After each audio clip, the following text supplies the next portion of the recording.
I'm Christy. Today I want to talk about continuing to make forward progress. It's been about 4 months since I've last updated you on my progress in completing all of the transitions for AJ.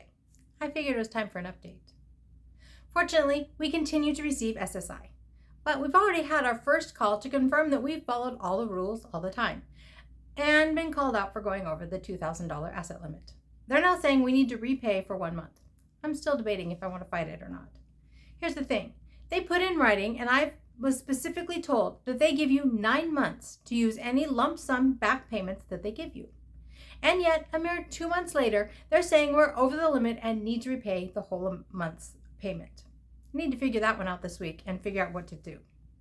On a positive note, in that review call, I was able to confirm that we are charging AJ rent, so he now receives the full SSI amount. At least that part was relatively easy to achieve. One issue checked off my to-do list with them.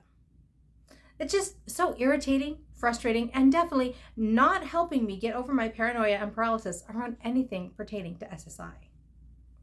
And I still have only heard that AJ is on the waiting list to receive Medicaid. I was reading through some of the paperwork recently and saw something on his SSI application was not an application for Medicaid. What? Everything I have ever heard says that Medicaid comes with SSI. So I've started yet another list of questions to ask SSI. Fortunately, we haven't had any significant need for it yet. I'm praying that it stays that way until I get this figured out. And here's yet another reason that I'm not making forward in my paralysis relating to SSI. On a much happier note, AJ has started his job at Texas Roadhouse and is absolutely loving it. He proudly tells people where he works and that he loves his job. His regular responsibilities include rolling silverware and sometimes helping scoop or prepare to scoop the butter in the little cups they serve it in. He recently told me that it's honey cinnamon butter. One of his favorite things to say is, "They pay me really well, huh, Mom?" Well, yes, they do, and we're quite content with that part. Honestly, the only downside to the job isn't a total downside. His hours are significantly fewer than we expected. The upside to that is that he's not making enough to jeopardize his SSI income. The downside is that he's home more and working less.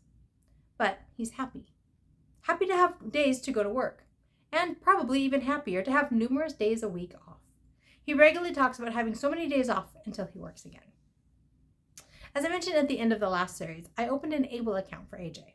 It was the quickest and simplest way to make sure that his checking and savings accounts do not exceed the $2,000 asset limit for SSI. I've got a link to the intro post to that series over on the blog.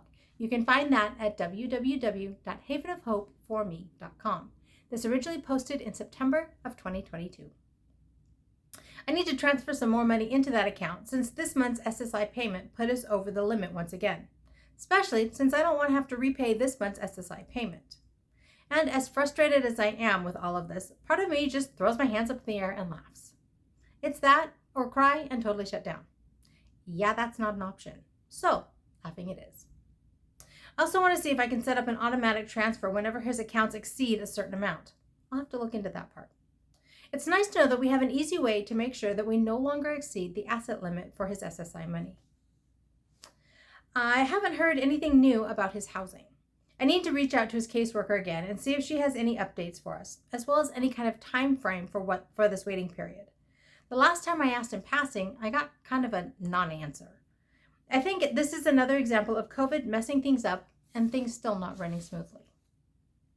So I still have a few things to do on my to-do list, but it's nice to see it slowly shrinking. And it's nice to know that most of the things left to do are relatively simple and not too overwhelming, aside from having to continually deal with SSI issues.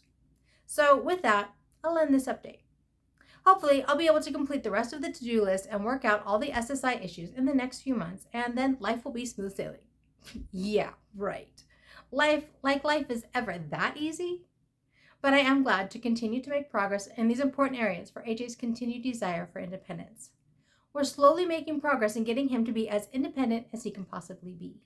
And for that, I'm incredibly grateful. So my question for you this week is this. Have you made any progress on your transitions? I'd love to hear your update. You can leave me a comment below, or you can leave me a comment over on the blog. That's at www.havenofhopeforme.com. This originally posted in September of 2022. If you prefer, you can always email me at Christy, CHRISTY, at havenofhopeforme.com. I'm grateful for continued forward progress, even if it is baby steps, so that I can continue to say that life is good and there is never a dull moment.